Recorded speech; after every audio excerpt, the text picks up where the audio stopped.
Salutations everybody, it is Matty here today, and for about the past 2 weeks, I've been messing around with my Steam Deck right here. A lot of you have wanted me to sit down and make my review of this piece of hardware. I've had enough time now to really sink my teeth into it and play what has been one of my most anticipated pieces of hardware, and I'm excited to talk about this bad boy right here. Now, I don't think I need to go through everything. All I need to show you is something like this, and I think you're pretty much sold. New Vegas on the go. SWTOR on the go. Let me give you a little bit of a background story on my love for gaming handhelds. You'll notice that two of these consoles here are some of my favorites ever. The commonality between them both, handheld. This is what I grew up on. When I was younger, I was traveling to a lot of different places. My brother was really good at baseball, so we were not home a lot because he was always in one tournament or another. So I made good friends with my Game Boy Advance SP and my PSP. Those were my loves growing up because that was my connection to gaming when I was away from home. And as those systems evolved, they started to deliver console quality like games, but they were on the go. You'd start to get stuff like Crisis Core. You'd get big games like Golden Sun and Mega Man Battle Network. Some of my all-time favorites were on these little devices. And as you saw, it transcended through time. When the PS Vita came around, this is still one of my favorite video game consoles to date. I love this little handheld so much. And it felt like the Vita had to walk because Sony abandoned it so the Switch could run. But now the Switch's biggest problem is performance. And it feels like the Switch is now running so that the Steam Deck can sprint, because what this manages to do is captures that handheld love that I have, but at the same time amending a lot of the issues that I have with the Switch currently. Barring, of course, a Switch Pro, it'll be a while before I go back to it, because one of my biggest problems with it is that the performance has been really hit or miss. But with the Steam Deck, there's a stunning level of customization that I just can't wait to get into with this video. So first and foremost, let's talk size of the console. When this came to my house, I actually didn't notice the box on the front steps. I went out for a jog. I came back, I saw this little rectangular box. I went, that's not my Steam Deck. I knew it had shipped out, but I was like, that's way too small. I picked it up. It was light. I'm like, this definitely isn't it. My name was on the box. It was from Valve. I went, holy smokes, this is my Steam Deck. So immediately the heft, if you will, the lack thereof was immensely surprising. Is it heavier than a Nintendo Switch? Of course, because it is much thicker with 2 C's. But otherwise, I thought that this console wasn't as big and as hulking as I was truly expecting. Now, there was an adjustment. As you'll see here in these comparison shots, the thumbsticks are offset on the Nintendo Switch, where they are equal here on the Steam Deck. Same with the PS Vita. This does take a bit of getting used to. There is that moment my first couple of days that I noticed where I started to get light soreness right here in my thumbs because you're using these like micro muscles in different ways. You know, we're so accustomed to the offset or the PlayStation being in very particular spots. However, with the Steam Deck, everything's up high. The buttons, the D-pad, the thumbsticks, everything is up high. And as you can see on the back side, there are actually multiple paddles here which serve as additional buttons. This was really great for customization. That's one of my favorite things about the Steam Deck is the ability to go into a community layout of controllers, which I know you can do generally on Steam, but I never used it there. But going into that custom controller layout and using them on my Steam Deck and having a game like Star Wars The Old Republic, a typically only PC game, feel at home on the Steam Deck, which I know, by the way, is technically a PC. I totally get that. But for me, being able to customize that experience to tailor my needs, whether I edit a current layout that is available through the community, I use the default one that Steam has provided and I edit that, or I use the official one that's provided by the developers. There's a level of customization right there under the hood that I was really blown away by, because it felt like games weren't limited by the hardware, but my ability to adapt to them with the tools that Steam was giving me.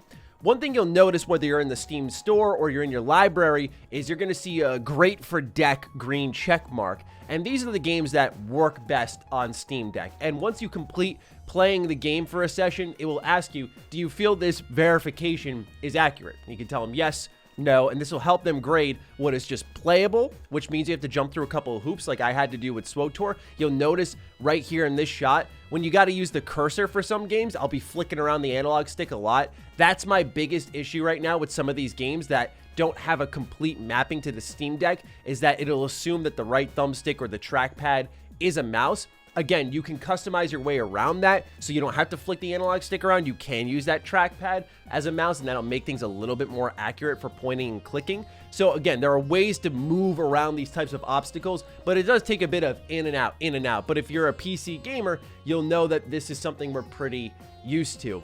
For me, it's really the ability to play these PC games that I have so many of from the comfort of my bed, from the comfort of my couch. It's Rangers playoff hockey right now, and in between intermissions, it's been nice to pick up my Steam Deck and play something on there. Why is this great? It's because I have a very unique scenario that I think some of you who work like desk jobs can relate to, especially at computers, where for me, I'm tied to my computer 24/7. I'm always working on content for everyone. I love my job, but for me to love my job and to love what I do need to break away from that space where I work, whether it's my home PC or it's my work PC.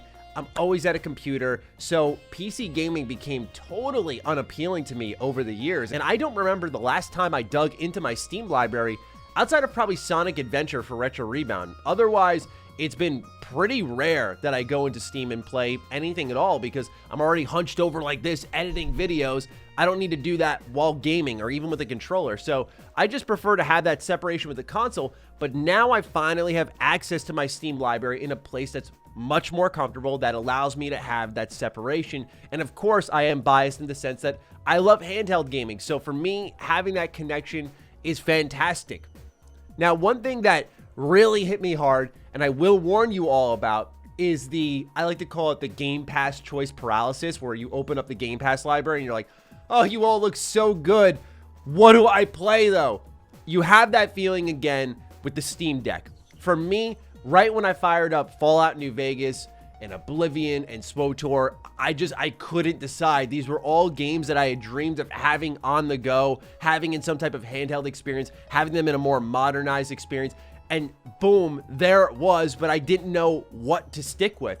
So what happened was I got I like to call it the gamer ADD on. I was just like, over here, now this game, now this game. I downloaded like 18 games. And before I knew it, I was just bouncing between all of them for a couple of minutes apiece because I was so fascinated by this device. Some games ran really, really well. The biggest hiccup I had was I tried Sonic Generations at my house, and when I did, it was running at a pretty smooth 60 FPS, but there was one instance where it just completely dipped through the floor. And that's the other thing that's fascinating about the Steam Deck here. For me, Sonic Generations and Oblivion are kind of at the top of the list next to Fallout 3 with games that are near impossible to play on Steam, and especially just in general on PC. Usually you have to jump through a couple of hoops. So when I fired up my Steam Deck for the first ever time, both these games are in my library and both have a green check mark that they're great on deck. I don't get it, but they do work and it's fantastic. But I just want to warn everyone, you're gonna have a bit of that moment of, oh my God, what do I play? For me, what I did was I decided to make a purchase to kind of commit myself to an experience on the deck for the time being. So what I'm bouncing between right now is Trails in the Sky the Third, which has been awesome. And then I've also been going over to Rogue Legacy 2, which recently just released. And the Rogue Legacy 2 experience has been really nice because I know that game was exclusive to the Xbox consoles and as well as the PC. So when it came to the first Rogue Legacy, I played that on PS Vita and I really enjoyed that game. To me, the art style, the gameplay style, 2D side-scrollers just belong in a handheld device for me. That's where I excel with them. But I couldn't imagine playing that on my big 4K TV through my Series X. This was a handheld experience, and the Steam Deck allowed that. So what it's provided me is a new option to experience certain games in certain ways. And there are the more mind-blowing ones, like Elden Ring. Being able to play that on the go was just, I couldn't believe it. I literally couldn't believe it. Was it 30 FPS? Yes, but the fact that this experience was on the go with very little concessions to me was very impressive. Granted, I'm a little bit more flexible with frame rate. Again, this right here is one of my favorite consoles, and most games are running at like 20 FPS on this thing, but I just love this little device so much. Has it replaced my love for the Vita? No, just the little cartridges that you can get for this system, the comfort of it, the trophies. There's some intangibles there that this can never be replaced, but for me, the Steam Deck has absolutely blown my socks off on just a games front. The customization and the ability to adapt to certain scenarios, and that's not even getting into things outside of the Steam OS like emulation, which has been pretty simple to set up for a lot of people, and that was also really, really cool to see. So yeah, it's pretty much a mobile PC. There was no fibs here from Valve. The biggest complaint I do have, which has nothing to do with really Valve or the Steam Deck, Xbox, you gotta get in on this. You gotta get the native Game Pass support, whether it be downloadable, or I imagine they're gonna do the Xbox cloud streaming, whatever it may be. We gotta get like the official support here where we're not jumping through a couple of hoops. This device, this form factor was built for Xbox Game Pass.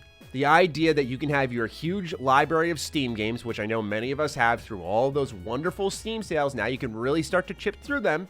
So you have that wonderful library there, and then you can have Game Pass. This system becomes the ultimate gaming device, where sometimes I was like downright intimidated to pick it up because I was like, there are so many cool options.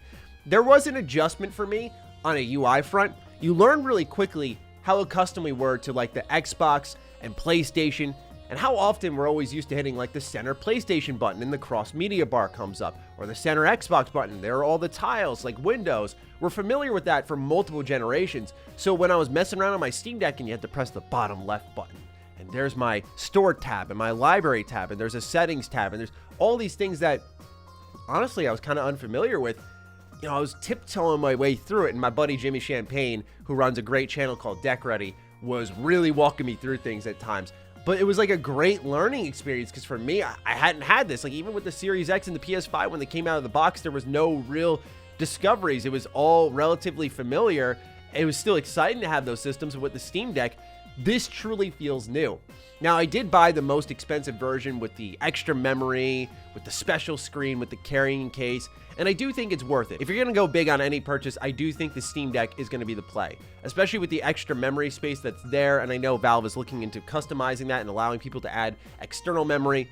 Don't get me wrong, they're doing a great job with the additional support with things like patches. Out of the box, what we're having here, I would say go for the most expensive version. I just feel like, especially with the carrying case, that's going to be very crucial for you to take from point A to point B, because this thing, I handle like a firstborn. Like it is, I was nervous taking this to the office here to record, because I had to put it in my bag, which is in a carrying case. I'm like, okay, like be very careful, because I feel like it's going to be really hard to replace.